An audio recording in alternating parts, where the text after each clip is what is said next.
మాన్యశ్రీ దిగవల్లి వెంకట శివరావు గారు. కథలు గాథలు 17వ భాగం 22/5/24. వీరభోగ వసంతరాయ. అలాంటి కొడుకును పుట్టించాలని రామారావు గారు చాలా తంటాలు పడ్డాడని మనందరికీ తెలుసు. చరిత్ర కొంచెం దెబ్బతింది అక్కడ. కలియుగం అంతమైందని, కృతయుగం ప్రారంభమవుతుందని యుగ పురుషుడు ఒకడు పుట్టి ప్రపంచాన్ని ఉద్ధరిస్తాడని చెప్పే పోతులూరి వీరబ్రహ్మం గారి వాక్యాలను ఇప్పటికీ తత్వాలు పాడేవారి నోటంట వింటూనే ఉంటాం. చెప్పలేదంటనకపోయేరు నరులార గురుని చేరముక్కిత బతుక నేర్చేరు. తప్పదిదిగో గురుని వాక్యము, తప్పు త్రోవ పోవు వారల సప్పరించి మింగు శక్తుల అని ఆయన రాశారు. కేక వేసియు ప్రాణం విడిచేరు, కాని మూకలు కాకబట్టి కలువరించేరు. ఆకాశము ఎర్రనవును, ఆరు మతములు ఒక్కడవును, లోకమందున జనులు అందరు నీరు నిప్పున మునిగిపోవద్దు.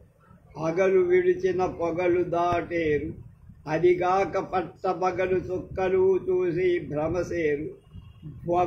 భగులు ధనులు వింటరు, పుట్టి ఏగిన పిమ్మట దిగులు పడుతూ ప్రజలు చాలా దిక్కులేని పక్షులవు. ఏమో ఎరుగకున్నారు, ఎందెందు ఉంచిన యముని పురికే నడువ మందూరు. భూతలంబున ఇట్టి వెంతలు పుట్టి అణగిన పిమ్మటను నీతి కృతముగా ధర్మమప్పుడు నిజము నిలకడ మీద తెలియును. కీడులైనా కూడదందురు వనగూడినప్పుడు ఏడ చూసిన వాడుక వేడుకతో పోతులూరి వీరభోగ వసంతరాయ.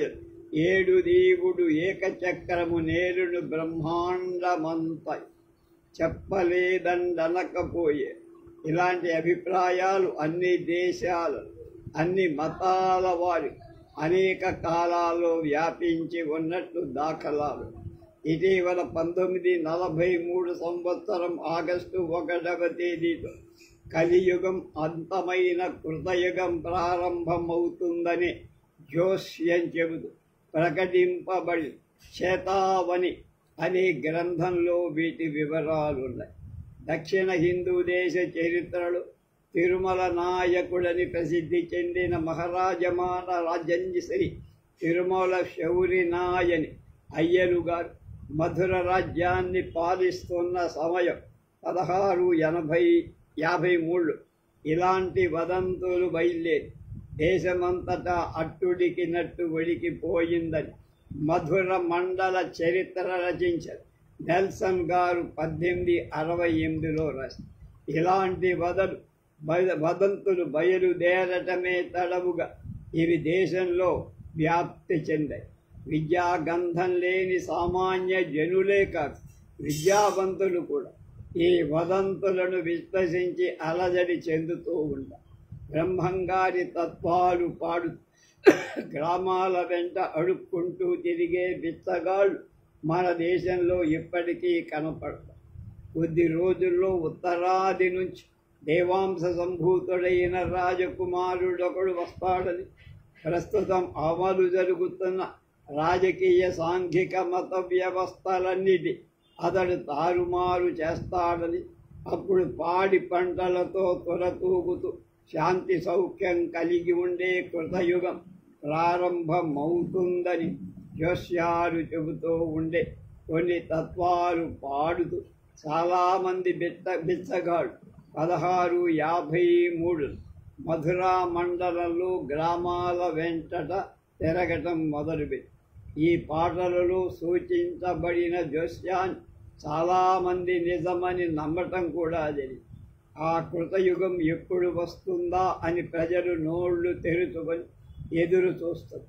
ఎవరైనా ఇది పుక్కిటి పురాణమని అంటాని సాహసిస్తే వెంటనే నలుగురు పెద్ద మనిషి ఆ మాటలు అన్నవాళ్లను మందరించి ఇలాంటి విషయాల్లో కాదనటం అపచారమని వారించారు.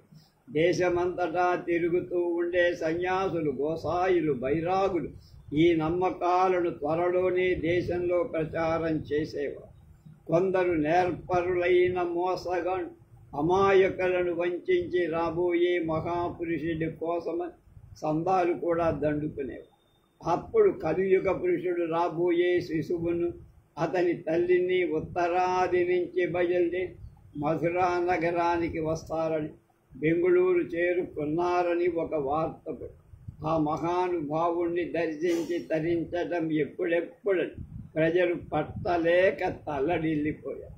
ఈ అవతార పురుషుడికి తామంతా తప్పకుండా కప్పాలు చెల్లిస్తామని మధురా నగరం చుట్టుపట్ల పాలెగాళ్ళంతా స్పష్టం చెప్పారు.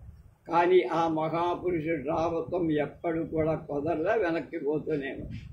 ఈ వదంతులు వ్యాపింపచేస్తూ ఉన్నవారు కొందరు గూడి పుఠాణి చేసి ఒక స్త్రీని, శిశువును బెంగుళూరులో ముస్తాబు చేసి వారిని దర్శించడానికి కొందరిని పంపించి, కొందరు పోతూ ఉండటం చూసి ప్రజల్లో వేలం వెలిపెట్టి ఆ సార్వభౌముణ్ణి చూడటానికి తండోపతండాలుగా ప్రజలు బెంగుళూరుకి పోవటానికి సిద్ధమయ్యారు. ఆ సమయంలో బెంగుళూరు ప్రాంతాలను పాలించే మహమ్మదీయులు ఈ మూఢాల దగ్గర నుండి హాసీళ్లు కూడా వసూలు చేసి వారి దగ్గరున్న సొమ్ము తీసుకొని కొందరిని వధించి తక్కిన వాళ్ళని వెనక్కి పొమ్మని తోసేశారు. ఇంత జరిగినా ఈ వేలం వెర్రి పూర్తిగా అవతార పురుషుడైన శిశువు తాత్కాలికంగా పరమపదించిన మళ్ళీ పునర్జీవం పొంది త్వరలో అనుకున్న మహత్కార్యాన్ని సాధిస్తాడని కొందరు నేర్పరులు ప్రచారం చేస్తూ మధురా నగర వాసులను నమ్మించి వారి వల్ల అనేక విధాలుగా సొమ్ము కాచేయటం ప్రారంభించారు. అప్పట్లో ఈ ప్రాంతాలలో పాశ్చాత్యుడొకడు ఈ సంగతుల గురించి ఒక ఉత్తరంలో వర్ణించాడు. అయితే వస్తాడనుకున్న అవతార పురుషుడి పేరు మాత్రం ఆ ఉత్తరంలో రాయరు. ఎప్పటికప్పుడు ఇలా వస్తాడని ప్రజలు అనుకునే వీరభోగ వసంతరాయుడే అప్పట్లో వస్తాడుకున్న యుగ పురుషుడై ఉంటాడని 1866 నాటికి కూడా విద్యావంతులైన దేశీయులు ఇలాంటి నమ్మకం బాగా వ్యాపించి ఉందని నెల్సన్ అని ఆయన రాశారు. జోగి పంతులు, తిమ్మ జగపతి మచిలీ బందర్లో ఇంగ్లీషు వర్తక కంపెనీ వారి రాష్ట్రీయ కార్యాలోచన సంఘం వారి సభాపతి పాలనలో చేరిన రాజమహేంద్రవరం సర్కారు జమీందారు సాధారణంగా ఏదో పని మీద బందరొచ్చి ఆ రాష్ట్రీయ సభాపతితో మాట్లాడవలసి వచ్చేది. 1762 మొదలు 66 వరకు జాన్ ఫైబర్ అనే దొర బందర్లో రాష్ట్రీయ సభాపతిగా ఉంది. ఆయన దగ్గర కాండ్రేగుల జోగి పంతులు ద్విభాషీగా ఉండేవారు. ఆ కాలంలో పంతులు గారంటే జోగి పంతులు గారు. ఈయన చాలా పలుకుబడి సంపాదించి 1763-65 మధ్య ఫైబన్ గారి తరఫున హైదరాబాద్ నవారి గారితో రాయబారాలు నడిపారు. ఇతడు కంపెనీ వాళ్ళకి చేసిన అమూల్య సేవకు ప్రతిఫలంగా దివిసీమలో కొన్ని ఓడలు, హవేలీ భూముల ఈయనకు జాగీరుగా ఇచ్చి జోగి పంతులు గారి తరువాత ఆయన సోదరుడైన కాండ్రేగుల వెంకట్రాయుడు బందర్లో మరికొందరు రాష్ట్రీయ ప్రధానాధికారుల దగ్గర ద్విభాషిగా పనిచేసి మెప్పు పొంది 1776లో దివి తాలూకా హవేలీ భూములన్నిటికీ 10 ఏళ్లకు కౌలు తీసుకున్నారు. ఈ భూములను ఆయన తమ్ముడి కొడుకైన జగ్గప్ప పేర మళ్ళీ కౌలుకిచ్చారు. 1807లో ఈ దివి తాలూకాను కాండ్రేగుల జోగి పంతులు గారి మనవడైన గోపాలరావు గారికి జాగీరుగా ఇచ్చారు. ఈ గోపాలరావు 1812లో చచ్చిపోతే ఆయన తమ్ముడు, చిన్న తమ్ముడు జగన్నాథరావుకి సంక్రమించి తర్వాత ఆయన వారసులు దివి జమీందారుడై తన భార్యకు దత్తత అధికారాన్ని 1836లో చచ్చిపోయాడు. 1853లో మార్చి 20 తేదీన దివి జమీందారీ వేలం వేయబడి గవర్నమెంట్ వారిచే ఖరీదు చేయడంతో ఈ జమీందారీ అంతరి కృష్ణా డిస్ట్రిక్ట్ మాన్యువల్ 215 పేజీలో బందర్లో ఉన్న కాండ్రేగుల వారి మేడ ఇప్పటికీ పంతులు గారి మేడ అంట. వీరి సంతతి వారు ఇప్పుడు రాజమండ్రిలో సంపన్నులుగా, పైన చెప్పిన కాండ్రేగుల జోగి పంతులుగా అఖండమైన రాజ్యతంత్రవే తన నేర్పు చేత రాజులను జమీందారులను తనకు దాసానుదాసులు చేసుకోగలిగేవారు. ఇతన్ని చూస్తే వాళ్ళందరికీ చాలా భయం. వీరింటి దగ్గర ప్రతిరోజు జమీందారులు పడిగాపులు కాస్తూ క్రమంగా జోగి పంతులు గారి ధనం గర్వం కూడా పెరిగాయి. అందువల్ల ఆయన అప్పుడప్పుడు రాజులను కూడా అవమానించేవారు. పెద్దాపుర సంస్థానాధిపైన విద్వత్ తిమ్మ జగపతి గారు చాలా తెలివైన వాడు, విద్యావంతుడు. ఆయన వ్యవహార రీత్యా బందర్లో రాజుపేటలో ఉండేవారు. వత్సవాయి రాజులు కోసపాటి గజపతి రాజులు నివసించినందువల్లే ఆ పేటకు రాజుపేట అనే పేరు. ఆ రాజులకు గొడుగు పట్టే పరిచారకుడు గాలివానలు చెక్కినట్లు రాజుగారు ఒక చెట్టు గుంపు కింద నిలబడి ఉండగా అది గొడుగ్గా కాసినట్లు, అందువల్ల దానికి గొడుగుపేట అని పేరు వచ్చినట్టు కూడా ఒక కథ ఉంది. మళ్ళా ఒక పెద్దాపురం సంస్థానాధిపతైన విద్వత్ తిమ్మ జగపతి రాజుగారు తెలివైనవారు, విద్యావంతుడు. ఆయన వ్యవహార రీత్యా బందర్లో రాజుపేటలో ఉండేవారు. వత్సవాయి రాజులు కోసపాటి రాజులు నివసించినందువల్లనే ఆ పేటకు రాజుపేట అని పేరు. ఆ రాజులకు గొడుగు పట్టే పరిచారకుడు గాలివానలు చెక్కినట్లు రాజుగారు ఆ ఒక చెట్ల గుంపు కింద నిలబడగా అది గొడుగుగా వచ్చి కాపాడినట్లు, అందువల్ల దాని గొడుగుపేట అని పేరు వచ్చినట్టు ఒక కథ ప్రచారం. ఎలా ఉన్నా తెలుగు జమీందారు రాజులు బందర్లో పడి ఉండి జోగు పంతుల గారి దర్శనం కోసం వేచి ఉండటం జరుగుతూ ఉంది. ఆ సందర్భంలో ఒక మారు తిమ్మ గజపతి రాజుగారు ఏదో పని ఉండి జోగి పంతులు గారి ఇంటికి వెళ్ళి పంతులు గారు లోపల ఉన్నందువల్ల దర్శనానికి వీలు లేకపోయి అప్పుడు తిమ్మ గజపతి గారు పంతులు గారి కచేరీ చావడిలో కూర్చొని తివాచీ మీద వారి దిండు ఆనుకొని కూర్చున్నారు. కొంతసేపటి పంతులు గారు బయటికి వచ్చి అది చూసి కోపోద్దీపితులై మర్యాద ఎరగకుండా తమ దిండు ఆనుకొని కూర్చున్నందువల్ల తిమ్మని చేస్తానని ప్రతిజ్ఞ చేశారు. మహారాజు గారు ఆ మాట విని సరే జోగిని చేస్తానండి అని వెళ్ళిపోయారు.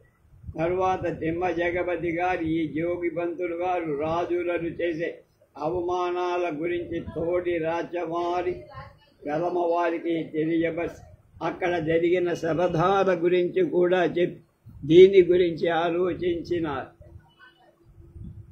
ఆలోచించాల్సిందని వాళ్ళందరూ మీరేం చెబితే అదే చేస్తారు.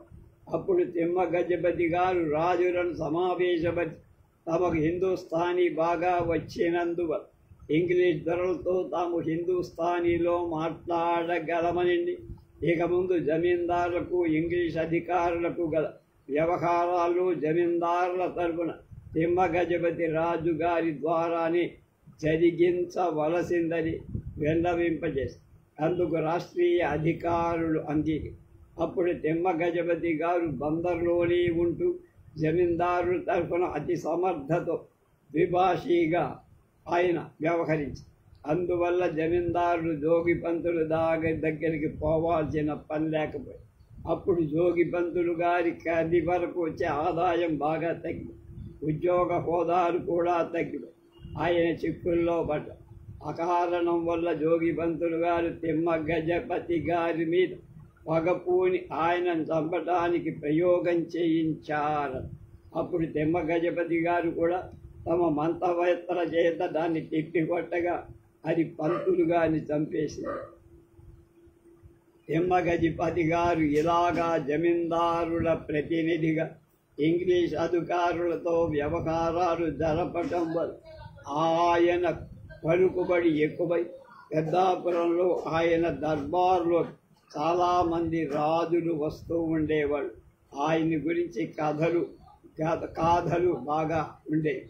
టిప్పు సుల్తాన్ చేయించిన జపం పూర్వం హిందూ రాజులు చేయించినట్లే త్వరక నవాబులు కూడా తమ ఇష్టసిద్ధి కోసం జపాలు చేయిస్తూ ఉండేవారు. ఇవాళ మన దేశంలో సెంట్రల్ గవర్నమెంట్ పరిపాలించే బీజేపీ వారు ముస్లింల మీద ఎంత ద్వేషాన్ని కక్కుకున్నారు. కర్ణాటకలో ఎంత ద్వేషాన్ని కక్కుకొని టిప్పు సుల్తాన్కి ఎంత అవమానం చేస్తున్నారో మనం చూస్తున్నాం. అతని విధానం ఇప్పుడు మనకు అర్థమవుతుంది. బ్రాహ్మణుల చేత జపాలు హోమాలు చేయించడంలో 1761 నుంచి 82 21 ఏళ్ల మధ్య మైసూరు పాలించిన హైదరాలీకి మంచి నమ్మకం. అతనికి హిందువులు విశ్వసించే అనేక విషయాల మీద నమ్మకం. అతడు శకునాలు, రక్షరేకులు, పూజలు, పురస్కారాలు పూర్తిగా నమ్మేవారు. అనేక దేవాలయాలకు మొక్కుబళ్ళు చెల్లి దాన ధర్మాలిచ్చి ఇప్పటికీ అతడిచ్చిన వస్తువాహనాలు, కట్టిన గోపురాలు కల 1782 1799 అంటే 17 ఏళ్ళు మధ్య మైసూరు నేరిన టిప్పు సుల్తాన్ హిందువుల ఆచారాల మీద అంత నమ్మకం లేదు. బ్రాహ్మణులంటే కూడా ఎక్కువ గౌరవం. అయినా తన మీదికి శత్రువులు దండెత్తి వచ్చినప్పుడు మాత్రం బ్రాహ్మణుల చేత జపాలు చేయి.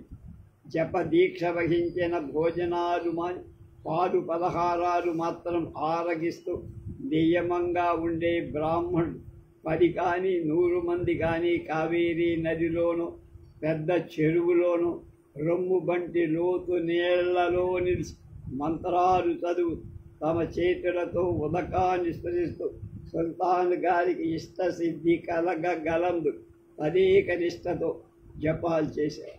అలాంటి జపం చాలాసార్లు జరిగినట్టు చరిత్రకారులు వర్ణించారు. కాశీభట్ల బ్రహ్మయ్య గారి పెద్దాపుర సంస్థాన చరిత్రలో ఇందాక ఉన్నారు. గవర్నర్ జనరల్ అయిన కారన్వాలి శ్రీరంగపట్నం మీదికి 2 సార్లు స్వయంగా దండయాత్రకు వస్తే టిప్పు సుల్తాన్ బ్రాహ్మణుల చేత ఇలా జపాలు చేయించారు.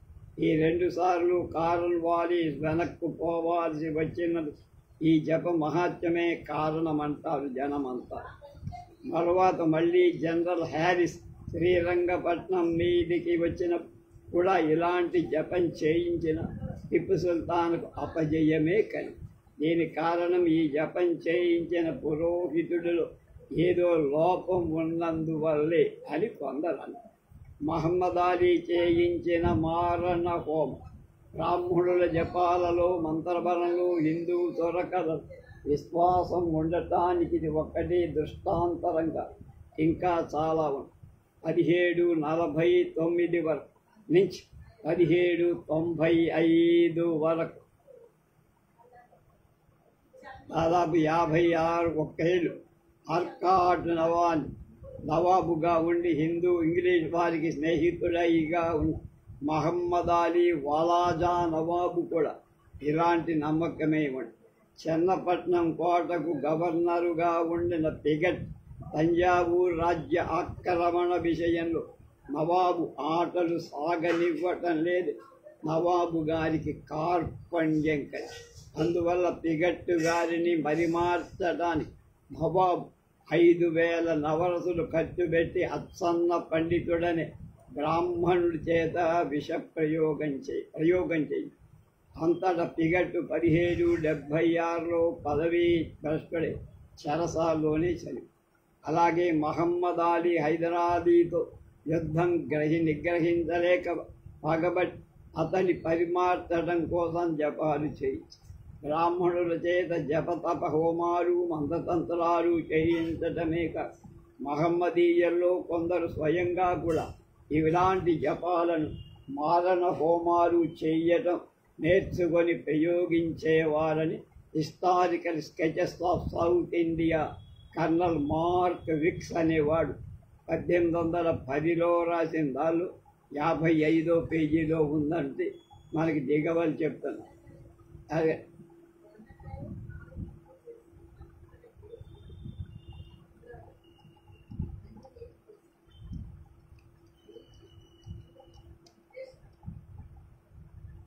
హైదర్ లింగం క్రీస్తు శకం 1761 1782 21 ఏళ్ల మధ్య మైసూర్ రాజ్యాన్ని పాలించిన హైదర్ అలీ బహద్దర్ హిందూ దేవాలయాలకు ముక్కుబళ్ళు చెల్లించినట్లు చాలా నిదర్శనాలు.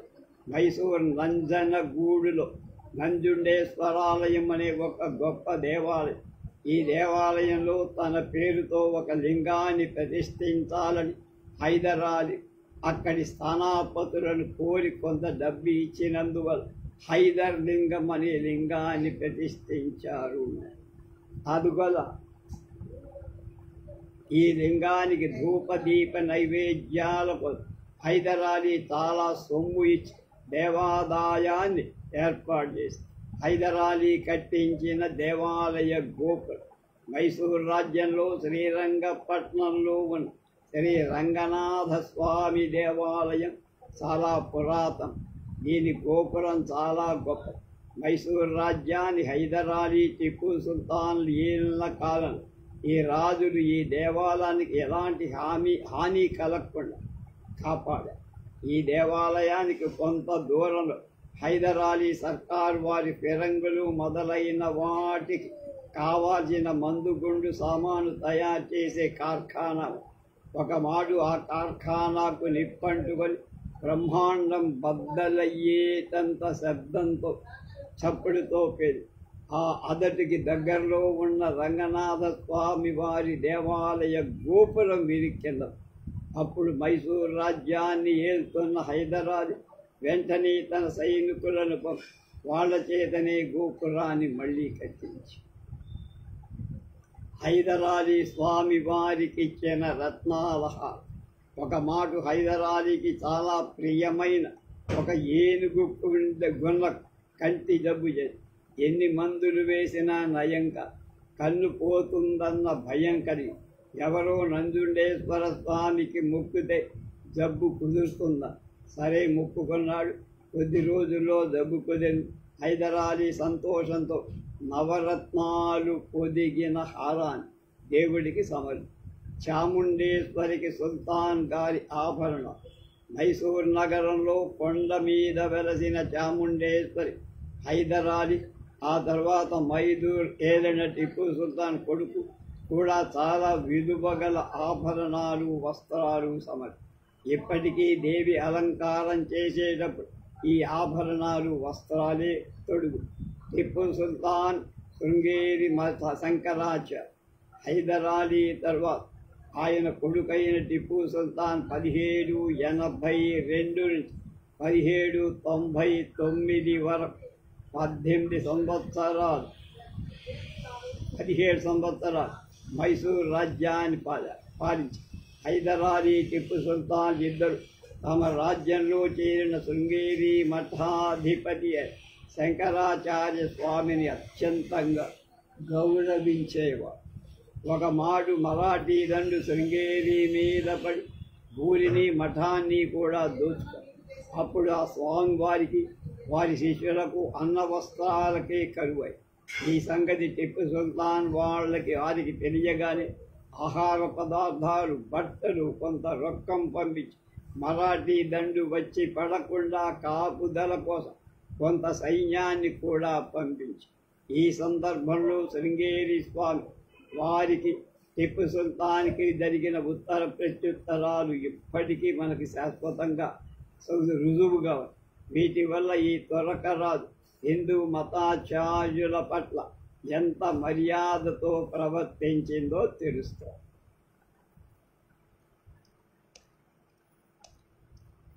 ఈ 17వ భాగంతో కథలు గాథలు 2 భాగాలు పూర్తయిపోయాయి. రేపటి నుంచి కొత్త దాన్ని తీసుకుందాం.